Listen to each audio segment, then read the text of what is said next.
Oh, okay. Oh my god! You should have told me. I would have gotten mine. I know. I'm sorry. I meant to. I thought about it the last second once the song started playing. So, howdy, y'all. Really... Welcome to an.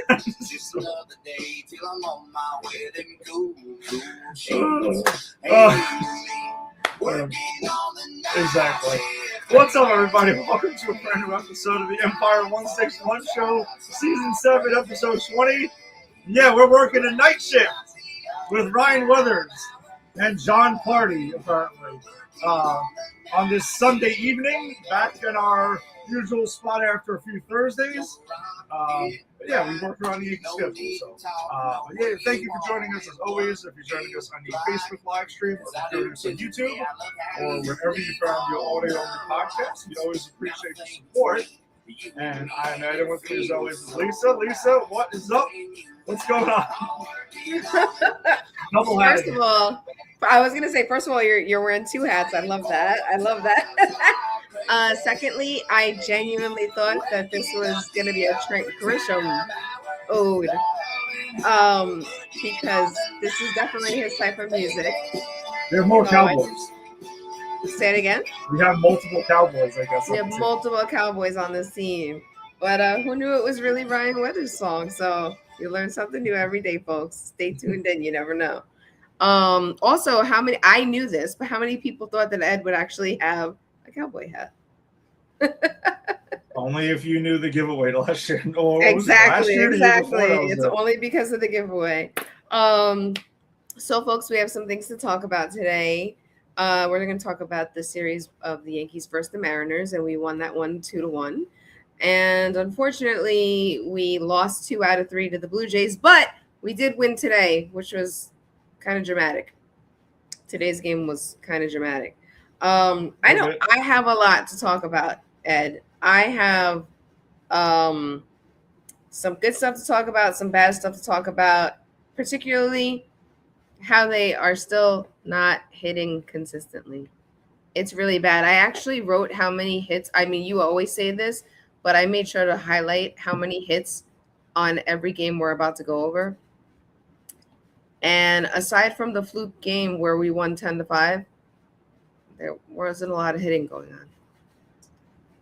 No, but that's a very nice way of putting it, because it is a very nice way to put it. I feel I've mellowed out since doing the stats earlier, but I do want to talk about one thing in particular that's a highlight, one person in particular that's a highlight, and that would be the amazing Cam Schlittler, yes, who pitches so well, and then his team doesn't do anything for him. I have some really great stats on him in a little whenever you want me to share them. But that's one of the highlights I want to talk about. I also have a really terrible set of team stats that I want to share with you. So I don't know if you want to just like rip the Band-Aid off right in the beginning, or if you want to wait for those two things. But you let me know. I know you have a few things to say before then. I mean, if do your numbers include the entire week that we're going to go over? Oh, no, these numbers are before the week. Oh, okay, so then this is the time. You can say now, leading into this recap for the week, you can go through it, because probably didn't change much over this course. Sure it didn't, and I'm sure it included the majority of the week anyway. Yes. So, well, all right, so you don't want to do the spiel about where you could tune in? Oh, no, I did that. You usually do that. Oh, wow. See, look at that. Where were you? I was too focused on your two hats and the Cowboy song. It was distracting. I mean, listen, I've accomplished things this week. I actually got this baseball stand to work. Oh, that's cute. Yeah, right? It's a pretty cool thing. It was this Legacy Club. Oh, damn it. Well, all right. Oh, see, I bragged about it, and now it's over. It does not work anymore for now. It's going to take me like 2 months to figure out how to do this thing again. Just get your neighbor down the block that's a teenager to do it. I'm sure he'll do it. No, I took a picture of it from the Legacy Club site, and I tried to mimic exactly how they had it positioned. It shouldn't be this complicated. It's such a cool idea. It is a cool idea. I like that. All right. So, which one do you want first, the good or the bad? Let's just go with the bad. All right, with the bad. So, since June 20th, which is the first game after Aaron Judge went on the IL. Since then, I don't know if you saw this. This is the team stats. Mhm. Their OPS is a 668, which is 29th in the league. Their batting average is 218, which is 30th in the league. Their on base percentage, I know, the on base percentage is 284, which is 30th. Their slugging percentage is a 383, which is 25th. Hey, not 20, not 30th, 25th. Not the worst. There's a few teams behind them. Okay. And then their average runs per game is 3.78, which, as we will see in this series, that they didn't even make it to 3. No, for the majority of it. Yeah, and that makes them 28th in the league. It really is a shame with the starting pitching that they have and the bullpen, which some people kind of like jumped off the house and they didn't add a high leverage reliever at the deadline. Mm-hmm. They're mostly doing their job, like the bullpen is. They have the best bullpen ERA collectively, and I know we've gone over how some stats can be a little deceptive because ERA does not factor in inherited runners scored. Right. Right. So that can be skewed a little bit or whatever, but the bottom line is, like, they've done a solid job. The rotation has been the best in baseball. Mm-hmm. Okay, like the best in baseball. They have 3 number 1 starters on this team. And they honestly have a potential Cy Young winner. Like, he's the favorite for the Cy Young. That's my positive stats. Yeah, and Ryan Weathers is pitching awesome today. Yeah, it's amazing today. So and his last start. It's just I don't know what else more they can do. Like, even if you had an average offense, we're not even asking to be spectacular. Just be average. And they're having a really hard time doing that. You would be running away with the division if you had an average offense. Yep. And just average instead of 6 games back. Yep. So it's frustrating. It is. It's extremely. I mean, maddening. You know, we're very lucky that Boston lost again. Mm-hmm. Yep. And I believe the Orioles beat Tampa. They beat them, man. It was like 10-2. Yeah. And if I'm not mistaken, and I will confirm this before this information comes out, I'm pretty sure the Rays got swept in Baltimore. Yep. That's what I meant by they beat them. Yeah. You could have cut the lead in half in one weekend, just like that, and you didn't even really need to go nuts. You didn't. I mean, we quote Joe Girardi all the time, so we can quote Aaron Boone here. It's right in front of you. And it's not what you want. What you did is not what you want. Yeah. The offense is truly not what you want. So you had some other numbers on pitching related? Strictly about Cam Schlittler right now. Okay. So he is the favorite for the AL Cy Young as of right now. And here's all the reasons why. He's had 15 quality starts, which ties him for second. He had an ERA of 2.21, which is first. He has 182 strikeouts for the season so far. That's third place. The opponent's batting average is a 196, which is second place. And his whip is a 0.93, which is second place. If only his team hit for him too. At all. What are we doing, guys? Usually, traditionally, it's like they don't hit for one pitcher in a season, but now this year they're being very equitable. They're just not hitting for any of them. Like Garrett Cole pitches a gem and they lose the game. Max Fried pitches a gem, they lose the game. Cam Schlittler pitches a gem, they're winning the game and they lose the game. What is going on? And Jazz, sit down. Sit down. Just sit down, friend. Take a break. Whatever. We can talk about it more when we get to the end of the recap. But it might be a good idea to like just give Jazz a minute or two, maybe a game or two off to just let him clear his head. I mean, they have an off day tomorrow. He did sit today, and he there's some opportunities to come off, even if it's not against lefties. Maybe you reward Cabby for playing the game he did today, and let him get the start on Tuesday. Jazz gets another day off, and you go from there. Because it's been tough to watch, and I don't want to pick on Jazz because if you go up and down, well, no, and it's not just him. Yeah. You're right. It's up and down the lineup. I mean, Grisham, did a lot this week. I mean, we need Ben Rice to kind of get going now too. He hasn't been the same hitter since Judge went down, but that's what happens. You don't have protection in the lineup. When you're hitting in front of Aaron Judge a lot, you're going to see more fastballs and balls and pitches to hit. And now teams don't have anyone to be scared of. So they can go ahead and make you go fishing and don't pitch your strikes and be extremely aggressive. So I don't know. It's interesting. I keep looking at this lineup every night. And I understand, obviously, you're missing the best player in baseball. For all his injuries, though, you're missing Giancarlo Stanton, who has a presence in the lineup one way or the other. And you're missing Cody Bellinger, which I know we got a confusing update on his status from Boone twice today, because before the game, Boone said that, oh, yeah, he's going to go on a rehab assignment Tuesday and Wednesday and might be activated next weekend. And then after the game, it was, oh, I maybe misspoke. He's going to start his rehab Wednesday or Thursday. And then, so maybe it's next week then? What are we doing?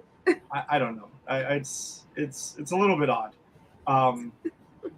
But if we were to get Cody Bellinger back even next week, not this upcoming week, even the following week, that's still ahead of schedule and that's still positive news. But you also don't want to just please make sure he's 100% because hamstrings are very tricky and we don't need him going down again. Because if he goes down again, that's pretty much the season, for him. Yeah. So we can't risk it. But we also desperately need him back. Because Elliot Ramos has been awful since coming over. I have a stat for him later. Yeah, he's been pretty bad.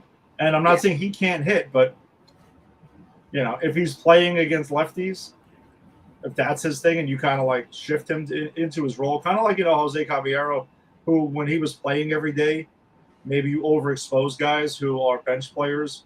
And then when you play them too much, then you start to find out why they're bench players.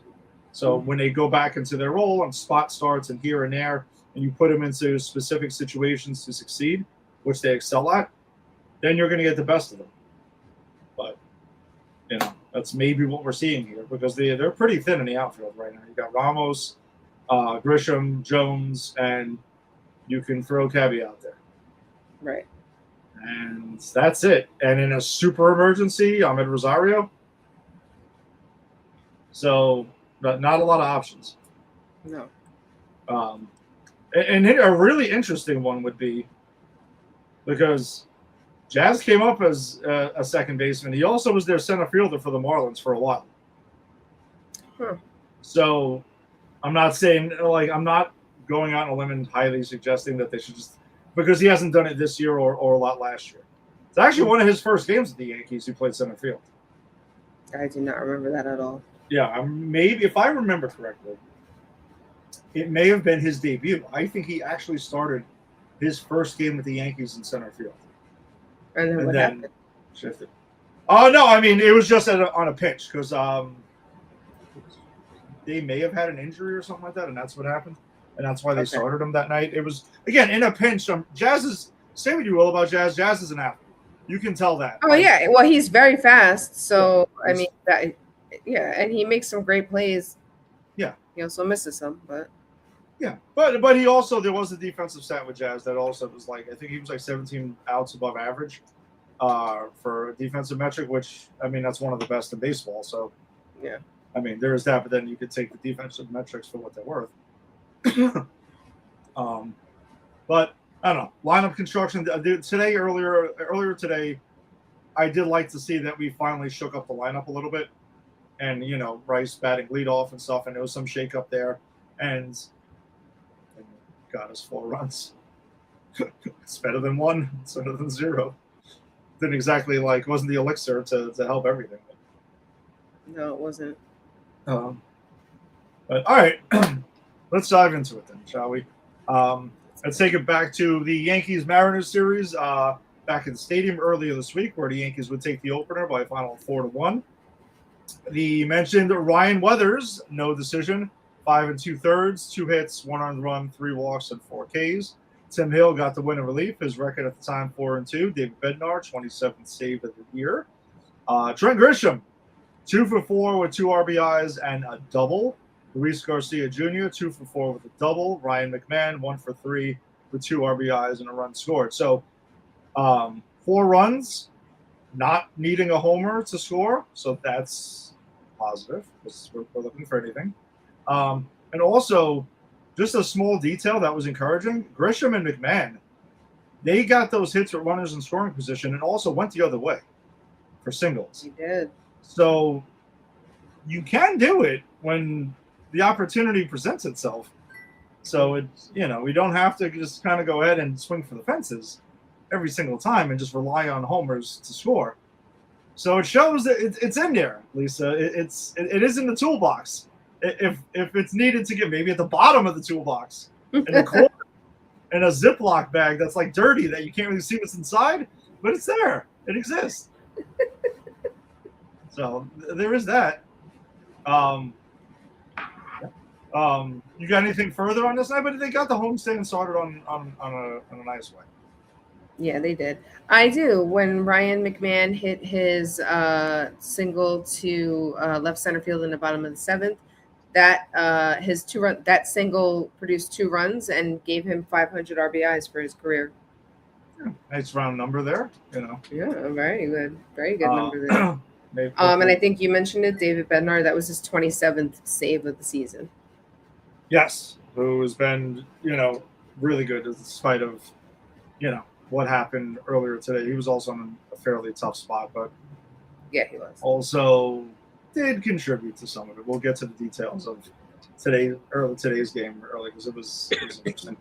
But the Yanks would go ahead and take the series and take the second game by a final of 10-5. Believe it or not, this was a game that they were down 3-0 real fast in the first inning, and Will Warren was pitching batting practice earlier on. Yes, he was. So he got a no decision, though. 4 innings, 6 hits, 5 earned runs, 4 walks, and 3 Ks. Paul Blackburn picked up the win in relief. His record 4-2. Trent Grisham, 3 for 5 with 2 homers on the night. That gave him 15, 4 RBIs and 3 runs scored, and a double. And Spencer Jones, 2 for 4 with 2 doubles, 3 RBIs, and his 5th stolen base of the season.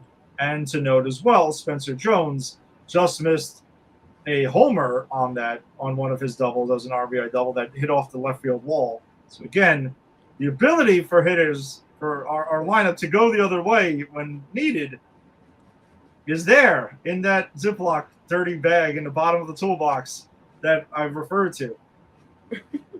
And Trent Grisham, by the way, not to get lost in this though, because this was something we texted about. And I know John Boy Media, those guys do a great job over there. They had shown it. It was a ball. It was first inning, right?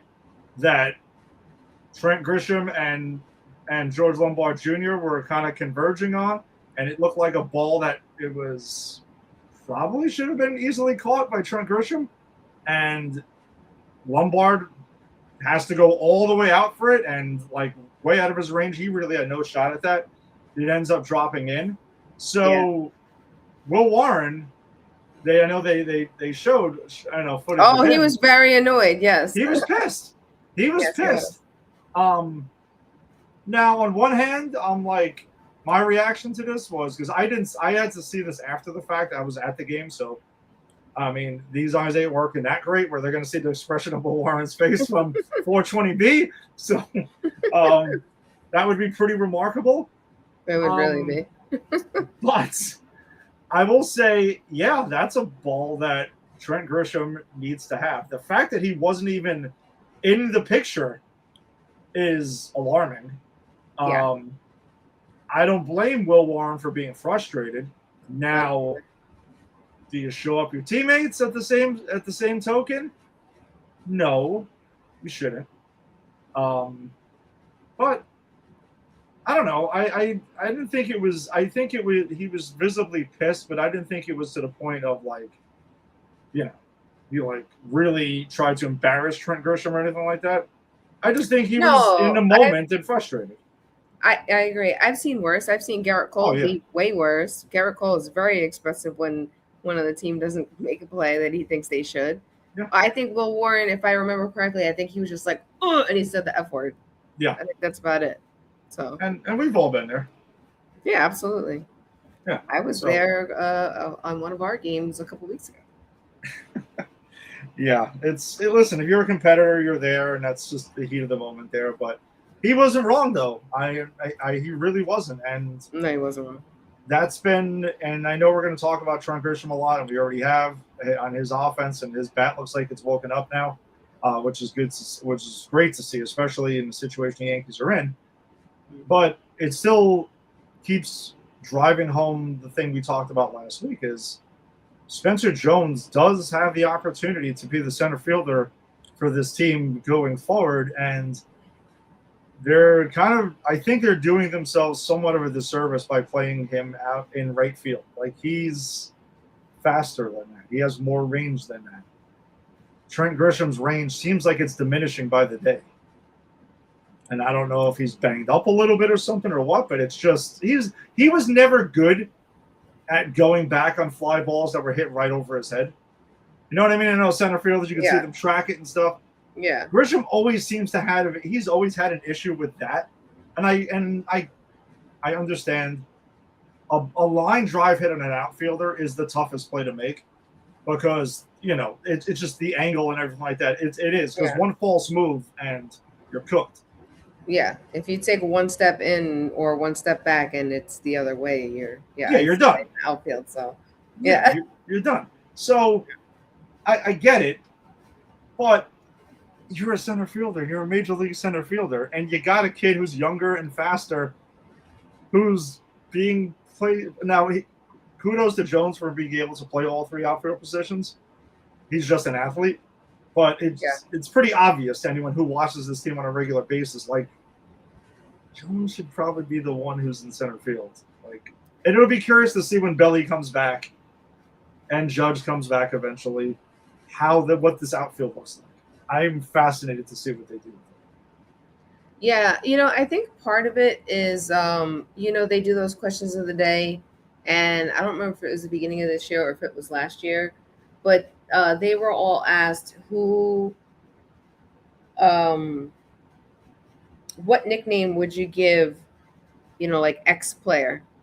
And when it was Trent Grisham that they were asked, like all the guys were like, Mr. Chill, laid back, doesn't stress it, blah, blah, blah. Like, he clearly just like moves at his own pace. Mm-hmm. You can even tell when he catches, because some of the fly balls he catches, I'm like, can you make it look just a little bit more urgent? That, like, you look like you just yawned and stuck your hand out and the ball fell in your glove, which, like, every now and then that's okay, but when it's a really close game, like, I want to see you hustle for the damn ball, and you're just like loping along and going to make the play. Sometimes that drives me crazy. Well, I know they've referred to him as like the big sleep, and I'm pretty sure that's like his RotoWare shirt is like big sleep and stuff, and they just call him because he's like chilling, and there is something to be said about that. Like, but when you don't make the play, it looks really bad. All right, so I'm all about, like, maintaining what I heard them say this about George Lombard. Like, his heartbeat is always, like, very low, very slow, right? But George Lombard Jr., like, you could see that he's playing. Like, he's... You can see like, it. You can see it. You can see all these things. By the way, I think I sent this to you. I might have. Today, I saw this side-by-side of him and Jeter at the plate swinging. Yeah. And it was, I don't know. First of all, I was like, is this fake? Because it was literally the exact same movement. I've seen some The only comparisons. difference was the way the bat is held, like because Yeah. Jeter held it a little higher up than he does, I think. But Yeah, the short step, the swing, like Mhm. I was like, oh my god, this is crazy. And I know that is what we want, but I'm still My, I've been I want his own version of the. He doesn't need to be Jeter part two. I mean, if he does as well as him, great. But like, I want him to have his own style too, being that great. oh for sure. I mean, there may have been this night actually where I thought there was a moment that there was a ball hitting a hole. I thought we were going to get the jump through, to be honest, but he didn't need to. He just backhanded it and set and fired. He didn't need to jump. He just made the play in the hole. And it has been an absolute pleasure seeing George Lombard Jr. play. I mean, since the moment he's been called up, and I tried, Lisa, I try daily to fight it, but it is just your brain thinks back to Volpe quickly, and I really don't want to do it. But I'm like, that's just what it is. It's just because Look, it seemed with Volpe everything was so difficult. Here's the thing. George Lombard Jr. looks very comfortable, very cool, very, very, I know what I'm doing. Mm-hmm. Right? So there's that confidence, there's the athleticism, there's the I'm just gonna be cool. Like it's fine. Everything is gonna work out. I know where I gotta go. Mm-hmm. There was a sense of urgency with Anthony Volpe in the field. There was a sense of urgency that it's very refreshing to not have to it's like his anxiety was giving me anxiety. Yes, that is a good way to put it, because I was going to say there was a tension that you felt amongst the crowd, and even at home watching it on TV, you felt it. You were just like every at bat, every play hits him just felt like it was make or break every single time. And I said some plays that Lombard is making look easy, and he's making really difficult plays at times look very easy. He really is. Even the shuffle pass today, that was like it wasn't close. He had to like really shuffle it. Yeah, and he's making it look easy at times, and he made his first error this week, which I was gonna happen. Right. He's not gonna be... but I was like, all right, kid, let's just see how you respond to that. Right. You know what I mean? Like, you kind of want to.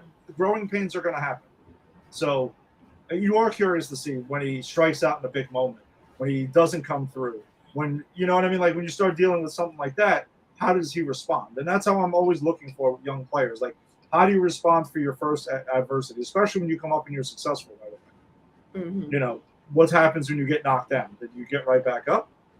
Right. And so far, he's responded. We've already seen how Cam Schlittler responds to that. Yeah, usually, he's almost guaranteed to come back immediately, pissed off, and better. It's like Max Fried Jr. Every time Max Fried loses, the next game he pitches, he tends to win. Yeah, it's cool when you see that. Absolutely. You got anything further on this game before we get to the finale? Yeah, I do. I'll make them real quick. So when Randy Arozarena hit his 2-run home run in the top of the first, that was his 10th home run at Yankee Stadium, which is his most as a visiting player. You know, there are a couple players in the league that whenever they play at Yankee Stadium or whenever they play the Yankees, I really hate it. He's one of them. And the other one, well, actually, I actually couldn't stand Alejandro Kirk even more before he even was on Toronto. Oh God, yeah, no, like he killed us this weekend too. So and then my other thing was when Spencer Jones got his RBI double in the bottom of the fifth. That was his second time having multiple extra base hits in his career. His first time was in June. Yeah. I'm thinking about the list now of the players who have really killed the Yankee killers currently. Oh, I just remembered. Speaking of lists, I know, and I what was it? What do you remember? What it was supposed to be?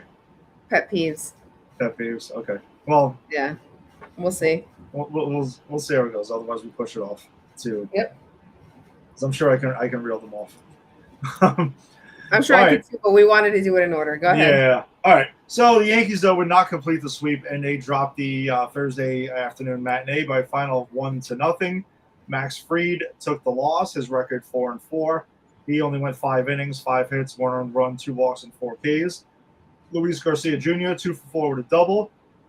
And that was basically it. Yanks offense, 4 hits on the day. And this is when the drought began, because the next couple of games, it was like pulling teeth to get the Yankees to hit. It was really hard to watch. It really was. Yeah, extremely hard. Oh, actually, wait. I meant to say this, and it just came up. New food was tried at this game that I promised I would have done last week. What? It did. I don't remember. Angry lobster roll happened. Oh, and it was really good. It was excellent, actually. And I didn't realize, because we were talking about the price, it's a couple of bucks cheaper than a steak sandwich. So I can't really complain about the price. And it's not like a tiny little lobster roll either. It's actually a decent sized lobster roll. Yeah, when the lady that had gotten it the last game we went to, it looked like it was a good size. Here's my question: is it hot or cold? Cold. Okay. It is cold. So. Okay, so I gotta get that sooner rather than later. Yeah, it was. I've been good. wanting to try that. It looks really good. Where was it filling? Were you satisfied? Yeah, actually, it was. I mean, Angie and I we also ordered the one of us got that, and one of us got the 99 pretzel bun, 99 burger on the pretzel bun, which that really is the only difference is the bun. Because I thought there was something else that was different. It basically is the same thing. It's just that, yeah. Which was really good too. So we kind of did this thing where you can break off a piece and stuff and that, and we kind of shared it a little bit. So I did get to sample a little bit of each. And I've had that one before though. I think it was just last year when it was kind of out of nowhere. But Angry Lobster Roll, home run. Giving it. Yeah, I'd give it. home runs this season. It was really good. It was a little bit better than I expected it to be, because when I saw it was cold, that's usually not my jam. Mm-hmm. And I was like, I don't know, let's see. But it was also hot as hell that day, so it was actually kind of nice that it was. Yeah, it was good. And for the price, again, stadium pricing, not regular pricing. Stadium pricing. No, I'm saying ballpark pricing. I'll say it, MSG. New York pricing. Citi Field, yeah. New York pricing. It was good, and I was pleasantly surprised with the amount you got, because lobster rolls and seafood rolls, they're usually kind of tiny, and you're like, oh, this is expensive, and it tastes great, but it's not worth it because it's not filling. This was solid. It was good. It's at the Chickies and Pete stand on 100 level. So I will definitely be getting it again at some point this year. I can see myself definitely going back to that. It was good. Because I also love the Chickies and Pete's fries too. You do? Did you get them? Yeah, we got that. Yeah, we did the whole. I feel like that's a good combo. I like that combo. Yeah. The fries with the lobster roll. I like that. Yeah, and a lot of times now I will share the fries. Like if me and you went and got lobster rolls, I'd say we share the fries. Follow up. Did you get the cheese? Of course I got the cheese, and I hate paying for the cheese, but the cheese I can have Chickies and Pete's fries without the cheese, but it is really good. It's so good with the cheese. But the only thing with the cheese though is you have to eat that fast. On a hot day that gets so congealed. Ugh. Yeah, no, it can get gross then, but it's definitely the cheese is required. For sure. Nice. Sure. Good call. Yeah, it was nice. And we also got our rep. I told you that was the game he hooked us up with the field level seats. Mm-hmm. We also got he checked us in automatically for the Sip and Social, which was I've gotten a couple of times. It's kind of like a pregame happy hour. Yeah, it happens randomly. It was nice. It hasn't happened on any of my randoms. I had a couple of Konas before the game. That was nice, and then that was good to go. And had some Bud Light Black Cherry, so we got a couple of beers and seltzers before the game started. So that was nice. So maybe added to the lobster roll. You know, It might have. It might have. it might have. I mean, I had. I mean, it was 4 cans, like small cans, not like the tall boys. No, that's crazy. Uh-huh. I had 4 tall boys. That's a whole nother story. Yeah, no, I wasn't doing that. But it's nice. It was a nice afternoon outside of the Yankees offense. Everything else went pretty well. So you can't complain about anything else today. All right, so the Yanks would head up north and head to Toronto and drop the Friday game, which was on Apple TV, by a final 3-1. All right, so we'll have to circle back around to Apple TV then. Garrett Cole took the loss. His record's now 6-6. He went 6 innings, 5 hits, 1 earned run, 2 walks, and 5 Ks. So he does his job. Trent Grisham 2 for 4 to 16th homer of the year. But Yanks offense only 5 hits and 0 for 3 with runners in scoring position. So besides not getting a hit with runners in scoring position, you didn't have many opportunities with runners in scoring position. Sure So, yeah, and this was against Shane Bieber, who is not the guy who was an ace with Cleveland years ago. This is over 5 ERA Shane Bieber who shut them down. That's really when it gets infuriating. When you get bum pitchers coming out and you make them look like they're the good old days right there. All right, so go ahead, talk about Apple TV. No, you have something. A couple things about this game. One, Apple TV. I hate it. I hate the way the announcers sound. If I'm not mistaken, it took me until the 9th inning to figure out who the guy with the annoying voice was, and I believe it was Joe Girardi. I am not sure because I did not see the beginning of the game. It was somebody that sounded kind of like him, but very off. It wasn't Joe Girardi because I understand why you might think that though too, because I guess there was a sound like it, and Apple TV prior to this season used to bring in people who were kind of like had some connection to the team, so that would have made it. It would have made sense if that was Joe Girardi. But this year, I think it seems like they have their own announcers now. They have their own announcers, but the person, whoever that was, their voice, I don't know. I'm sorry. I'm not trying to be mean. If that's really your voice, I'm taking all this back. But that person's voice sounded altered. And I've seen it on some of the games that get streamed where the audio is not the best. Okay. So I don't know. Also, all the damn drone. Look, drone shots are cool, but they don't have to be every freaking shot all the time. And it was a little glitchy every now and then. Like it would just like or pause every now and then. And I never get that on any other thing except for Apple TV. I really don't. So it's not my TV and it's not my connection. Like the Apple is the only one where it happens. Maybe it's because Apple knows I have an Android house. I don't know. But I don't know. There's a lot of suspecting things about Apple in general. Like when you have an iPhone, an old iPhone, suddenly it starts not working that well, and you're like, well, I wonder how that's going to happen. But yeah, so I didn't appreciate that. And is this the game, or was it game 2? I think it was game 1, where Vlad Guerrero Jr. slid into third and George Lombard's knee connected with his head. Yeah, this is not on purpose. Knocked out of the game. You know what though? I gotta say, George Lombard Jr., you're a tough cookie. Because Vladdy, like, that's a big dude compared to you. Yeah. In size and in weight. Like, good for you for not getting hurt. Thank God you didn't get hurt as well. I feel bad for him. I mean, he missed the rest of the series. He's on concussion protocol. But like, ouch. Yeah. Ouch. That could have been real bad for both. Yeah, absolutely. All right. Anything further on this one though before we keep moving? No, I didn't have anything for this game. Sure.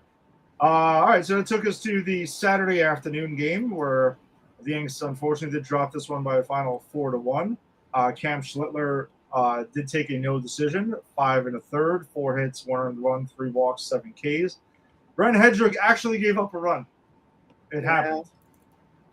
He took the loss. His record now 6-2. That's insane. The dude finally gives up a run for the first time in like eons, and he gets a loss automatically. So that blows. George Lombard Jr. though 1 for 2 with an RBI. Yanks offense 1 for 3 with runners in scoring position and 4 hits. So we decided, hey, it didn't work Friday. Let's run it back Saturday. And when you play stupid games, you get stupid prizes. And you got 2 stupid prizes with 2 losses and only scoring 1 run. Really hard to win baseball games, Lisa, when you score no runs, 1 run, and 1 run. It's incredibly difficult to win games like that. It is. It is. So I told you I had a stat about Elliot Ramos. You ready to hear this? I'm going to probably throw up in my cup, so go ahead. So we both love Katie Sharp on X, and this comes from her. Elliot Ramos is 2 for 32, which is a .063 average in 10 games as a Yankee. That is the lowest batting average with a minimum of 30 plate appearances by a position player in their first 10 games with the Yankees since,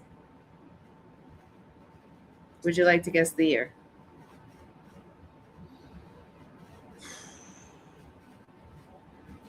$1996. You said 1996? Yes, I did. Oh, no. Further? Run it back way further. Oh, well, are we talking like 1913 or something like that? We're talking 1915. I was actually close. Since with 1913. You were actually close with 1913. Skeeter Shelton. Here we go. The good old Skeeter Shelton. Yes. Good old Skeeter. That is such a 1915 name for somebody, by the way. Absolutely Skeeter. Is. In 1915, Skeeter had a .025 batting average. It's been a rough go for Ramos. Elliot Ramos. It pains me to talk about you in this way because you are Puerto Rican. You are from the town that my dad was born in. You might be my cousin. Who knows? But my friend, figure it out. Because you're looking shady in the outfield too. Today, don't think I didn't catch that you tripped before you caught that ball. Oh, well, also, Jimenez, who was on first base, remember, he actually went way off the bag. He almost got doubled off because he even was reading that, like, listen, this dude. He was like, "Oh, he's gonna fall. Let me keep running." He ain't catching this ball. It's gonna roll on for days, and I'm scoring from first. Thank God. I know. Yeah. Thank God he caught the ball. Jeez. But yeah, that was my stat for this game. Yeah, Ramos not known for his defense, but usually known for mashing lefties. But of course, we acquire him, and we don't see any more lefties. Like as we were seeing so many lefties all season. Annoying, frustrating again. But earlier today, though, the Yanks would avoid the sweep and take down the Blue Jays. Stop the press. They won 4-3 in extra innings. On the road in extra innings. Because you know why, though, Lisa?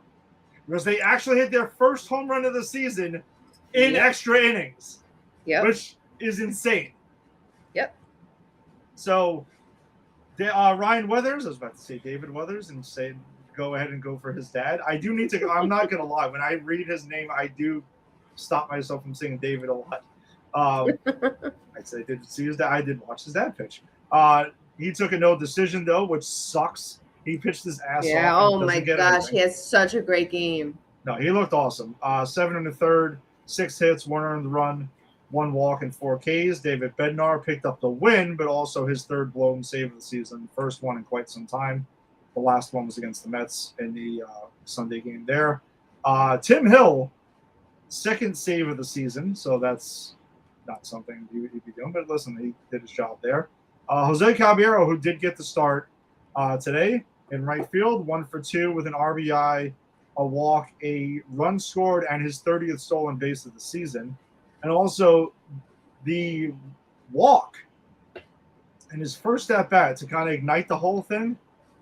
He went ahead, it's back-to-back ABS challenges that he wins to get the walk, gets on base, advances to second on an out, all right, on a dribbler by there, and then he goes ahead, steals third base, and then scores on a sac fly. Like, he created that run.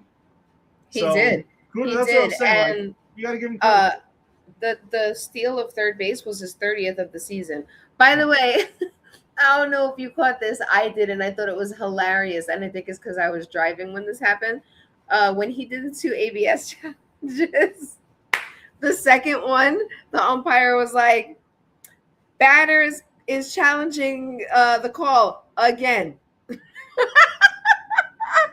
He's lucky he got it right the second time, because that guy was having a hard day. Hunter Wendelstedt was the home plate umpire. Yes. And throughout the game, I don't know how much you caught on yes or not. Oh, yeah, no. Michael K was ripping into him the last couple of innings because this kid, he was having a tough day today. That's embarrassing. A really tough time. It was. Yeah, that's pretty bad. Yeah. You know what else was crazy too? Oh, sorry. Go ahead. Finish, please. Ben Rice 1 for 5 with his 33rd home run of the season. That was the clutch home run. We needed that. And that was also him redeeming himself because for the error. The tying run was on him, where he had the error to start off the 9th inning, which wasn't the only mistake in that inning because David Bednar also threw a wild pitch that set up second and third in that inning. So he played his own hand.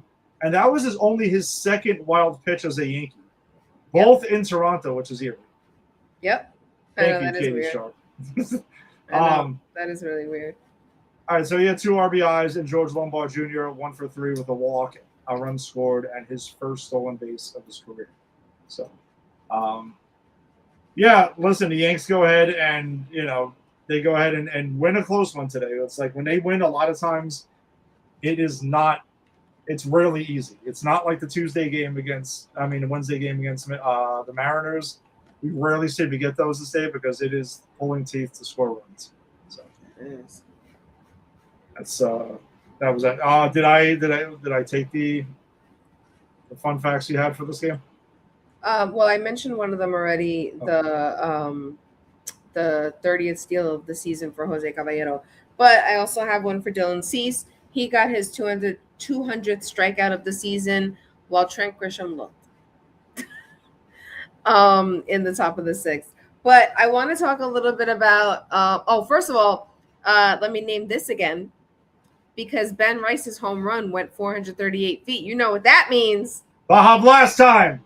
Free 20-ounce Baja Blast for anybody that wants it from Mountain Dew. But where do I go to get this? How do I acquire this Baja Blast? I just report that you get a free one. That's it. And I'm doing that on my own volition. Mountain Dew's not paying me, but if they want to, they can. Because if I go to the bodega, they're going to tell me to get out of here. Bodega fatty. Yeah, they're like. Sorry. Yeah. I don't know. That's a great question. They don't say anything about it. Yeah.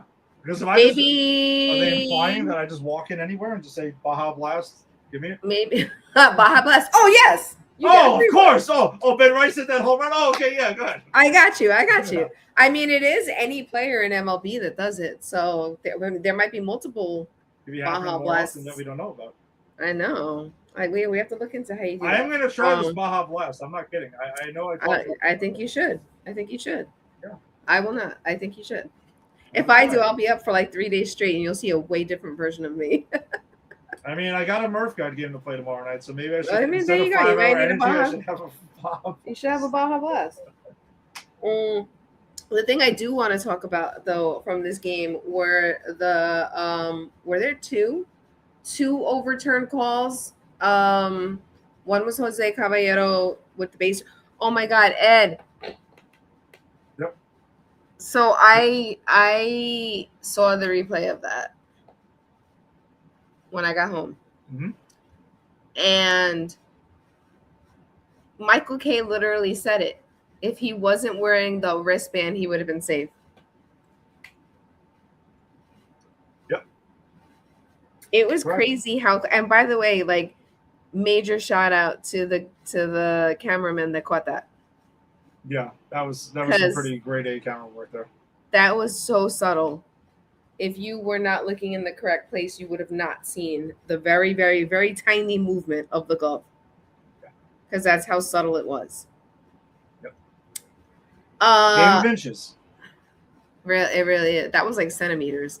Also, like shout out to him. I mean, I know he fell by mistake, or I don't know, maybe on purpose, but like good for you. Because you would have been safe otherwise if you you literally would have been safe. They weren't expecting you to make it that far in the rundown. So but I feel like there was another one after that that got overturned as well. That was not in our favor either. I forgot. I'm not recalling it right now.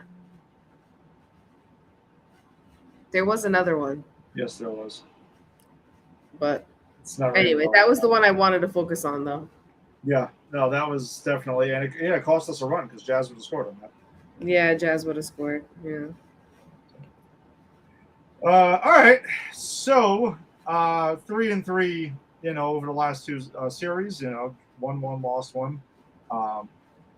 But you did pick up ground today, though, because like you had mentioned, the Rays got swept by the Orioles, and the Red Sox lost today too. So you got backed them off a little bit. But that also makes me question, like, are you ready to play the Orioles? Because now they're feeling good. I don't know. Like, we have to win those games. We have to win those games. Well, here's the thing. Regarding that, though, like, Toronto is battling for a playoff spot, regardless of all the crap they've dealt with. Teams in your division, even if they suck, they're going to want to play spoiler regardless. You're still going to get their best effort. And Camden Yards is a place historically the Yankees have always hit in because everyone hits in Camden Yards, basically. So you would hope this is something that kind of like really gets some people going here. And maybe we see a little throwback of Yankee offense in Camden Yards for the next couple of days. But you got to be ready. Everything. It's essential. It's going to be a fight every single night. Yeah. So you got to be ready for it. That's it. And you do have, you do have your aces going, later on in the series. I know Will Warren's going tomorrow, not to spoil that part of it, but we're still going to have Cole, and we're going to have Fried in the series. So most nights, most. I'm sorry. At some point, I didn't say what order. But, or who they're facing. I don't know who they're facing. But bottom line is they just gotta start hitting against anybody. Anybody. It doesn't even matter at this point. Just anyone. Functional offense. That's all I'm asking for. A functional offense. So all right. Awards time. This is a joke. Elisa, give us Trent Grisham. I was gonna say I feel like we have both of the people this time. Yeah, just give Trent Grisham stats, and that's it. So there's no other choice. So there aren't any others. So I'm going off of what the Yankees posted in their broadcast. I didn't even look for after this game. Mm-hmm. So he was the Montefiore Player of the Week for the Yankees, and these are the stats that they posted as per the broadcast. He had a .417 average, 4 home runs, 8 RBIs, and a 1.482 OPS. Good job, Trent Grisham. Thank you so much for being pretty much the only person on the team that was hitting consistently this week. Yeah, there was no one else to speak of, to be completely honest, at all. And also, this eruption really started after later on in that same game where he had the fly ball that he kind of let drop in. So I don't know if maybe that woke him up a little bit or that snapped him out of it, but he went berserk after that.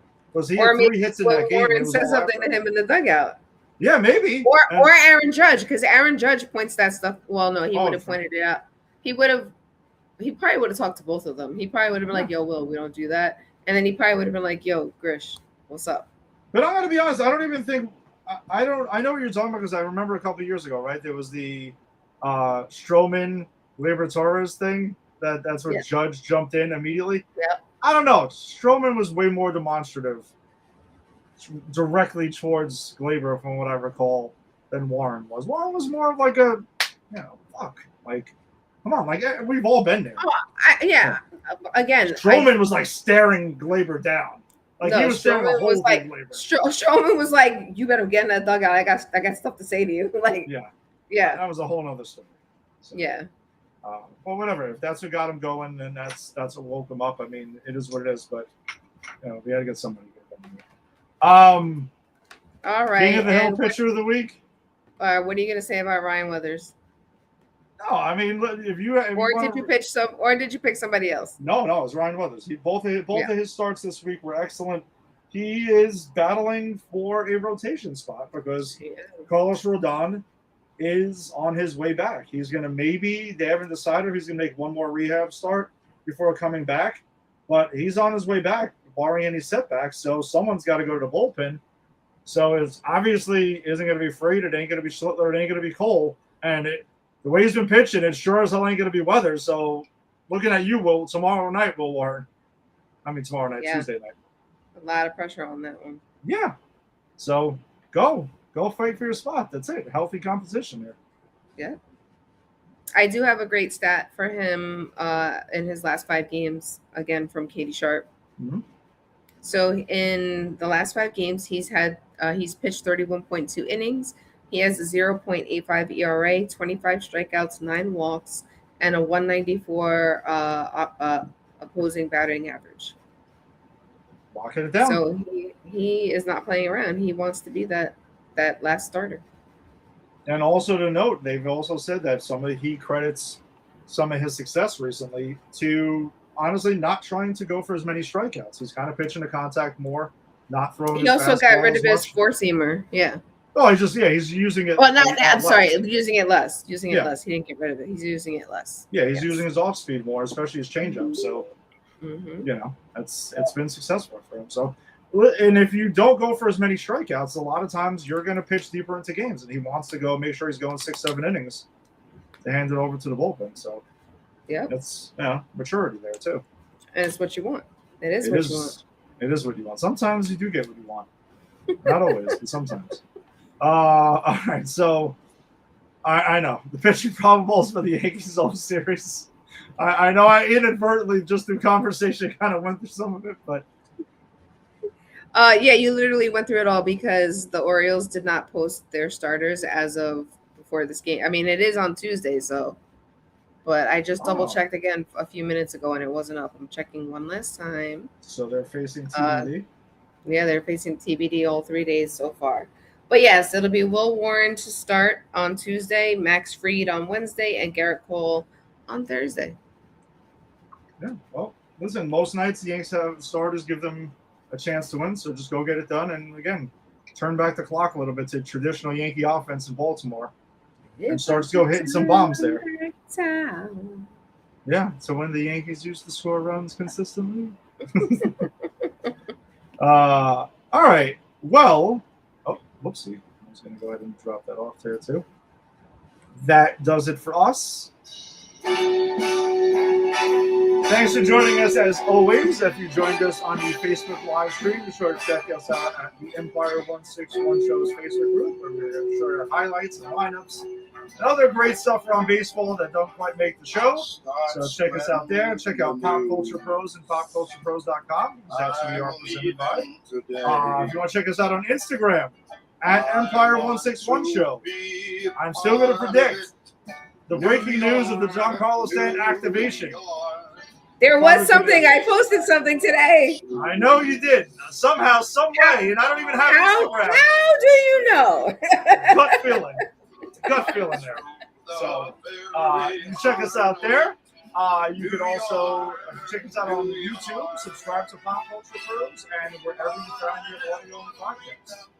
We'll be back next week to talk some more Yankees baseball. We got some ending of that road trip. Got a series against the Blue Jays again next weekend. So let's go Yankees. Cody Bellinger bobblehead day on Friday. So I know you can't wait for that. Oh, and you know what? I want to just honor something that we didn't get to name. We lost the baseball world lost Tommy John yesterday, and we didn't acknowledge it. So I wanted to make sure we said it at the end at least.